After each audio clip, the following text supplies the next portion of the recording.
اعوذ باللہ من الشیطان الرجیم بسم اللہ الرحمن الرحیم یا ایہا النبی اتق اللہ ولا تطع الکافرین والمنافقین ان اللہ کان علیما حکیما۔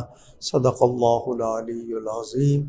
محبت کے ساتھ ایک مرتبہ درود شریف پڑھ لیجئے۔ اللہم صلی علی سیدنا و مولانا محمد معدن الجود والکرم وآلہ وصحبہ وبارک وسلم۔ الصلاۃ والسلام علیک یا رسول اللہ، الصلاۃ والسلام علیک یا حبیب اللہ، الصلاۃ والسلام علیک یا رحمۃ للعالمین وعلی آلک واصحابک یا شفیع المذنبین۔ چونکہ 15 منٹ جماعت میں آگے ہو گئے ہیں اور آج جمعرات تھی تو اتنا ٹائم نہیں ہے، صرف ایک بات کر کے مختصر سی بات کروں گا۔ سورہ الاحزاب، حالانکہ سورہ لقمان کی بھی بات کرنی تھی۔ ہمارے ہاں بہت سے لوگ بچے لے کر پال لیتے ہیں، کبھی رشتہ داروں میں سے اور کبھی انجانے بچوں کو لے کر پال لیتے ہیں۔ شریعت کے احکام بدل نہیں سکتے، شریعت نہیں بدلی جائے گی، ہمیں اپنی طبیعت کو بدلنا ہوگا۔ آج کل لوگوں کی کوشش ہے کہ جو دل چاہے کرو، سب چلتا ہے تو چل جائے گا۔ دنیا کے 4 دن آپ گزار لیں گے، اس کے بعد قبر کی منزل زیادہ دور نہیں ہے، اور پھر حشر کا جو معاملہ ہے اس پر ایمان ہے۔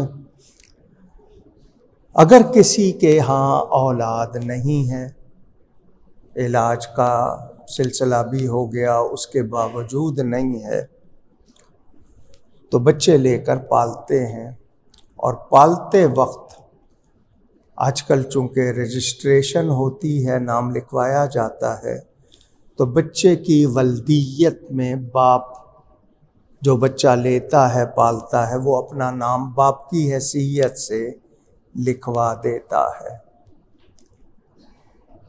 متبنی نہیں لکھتا، ایڈاپٹیڈ بائی نہیں لکھتا، گارجین نہیں لکھتا، لیکن وہ باپ لکھ دیتے ہیں، اور وہ باپ ہوتا نہیں ہے۔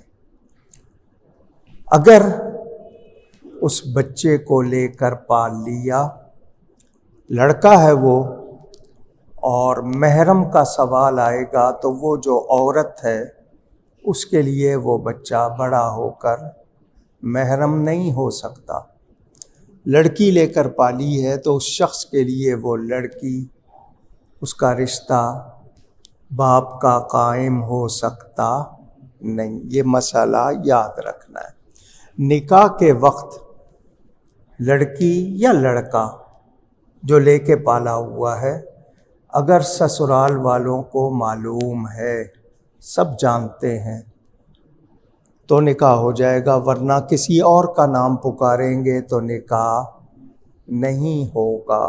یہ مسئلے معلوم ہونے چاہیے۔ میرے پیارے نبی پاک صلی اللہ علیہ وآلہ وسلم نے ام المومنین حضرت سیدہ خدیجۃ الکبریٰ رضی اللہ تعالی عنہا سے نکاح کیا۔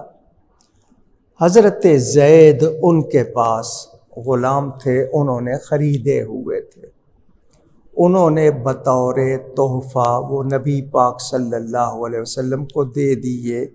اس کو عربی میں ہبہ کرنا کہتے ہیں، گفٹ کرنا۔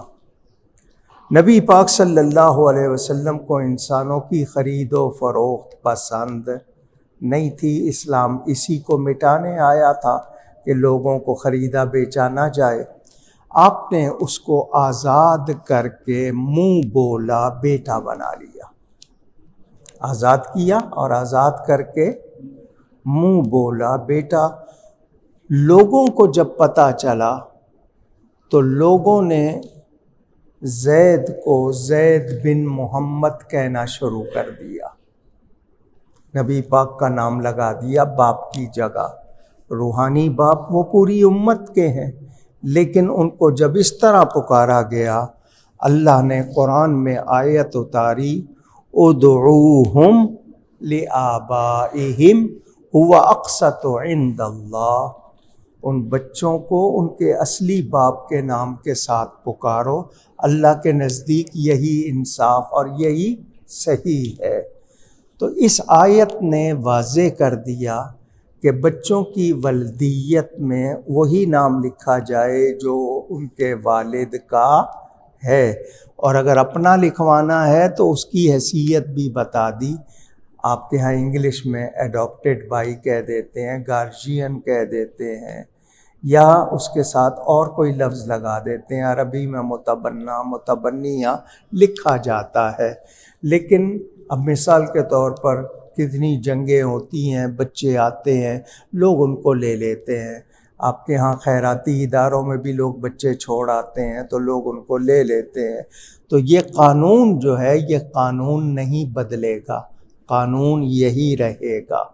اگر آپ نے اپنا نام لکھوا دیا ہے تو وہ اس کو، بچے کو بڑے ہو جائے، جب سمجھدار ہو جائے، بتانا ہوگا کہ تم ہمارے سگے بیٹے نہیں۔ اور جی اس کا دل ٹوٹ جائے گا، تو اس کا دل ٹوٹ جائے تو یہاں پر شریعت کا قانون توڑو گے تو وہ صحیح ہوگا؟ جیسے کوئی شخص کہے کہ جی میں اپنا منہ مونڈ رہا ہوں، کسی کا دل تو نہیں چیر رہا ہوں، تو اسے کہا جائے گا کہ نبی کا حکم ہے، تو داڑھی مونڈ کے نبی کو تکلیف دے رہا ہے۔ تو ہمیں سمجھنا ہے، ہم قرآن حدیث کے قانون کو بدل سکتے نہیں، ہمیں اسی پر عمل کرنا ہے، اسی میں معاشرے کی بھلائی ہے، اسی میں بہتری ہے۔ اب آگے آیت سن لیں۔ النبی اولیٰ بالمؤمنین من انفسہم وازواجہ امہاتہم، نبی مومنوں کی جانوں سے زیادہ قریب ہے، نبی مومنوں کی جان کا مالک ہے، اور نبی کی بیویاں مومنوں کی مائیں ہیں۔ اب وہ جسمانی مائیں تو نہیں ہیں نا، وہ روحانی مائیں ہیں۔ تو اب جب رشتہ بتا دیا تو اس رشتے کا بھرم رکھنا ہے۔ تو جو لوگ گستاخی بے ادبی کرتے ہیں ان کو یہ بات ذہن میں رکھنی چاہیے۔ مجھے اصل میں ٹی وی پہ پہنچنا ہوتا ہے، ورنہ میں زیادہ ٹائم لگا کے آپ کو سمجھاتا۔ تو آج چونکہ یاسین شریف بھی تھی، کل اگر ٹائم ملے گا تو زیادہ منٹ لے لوں گا۔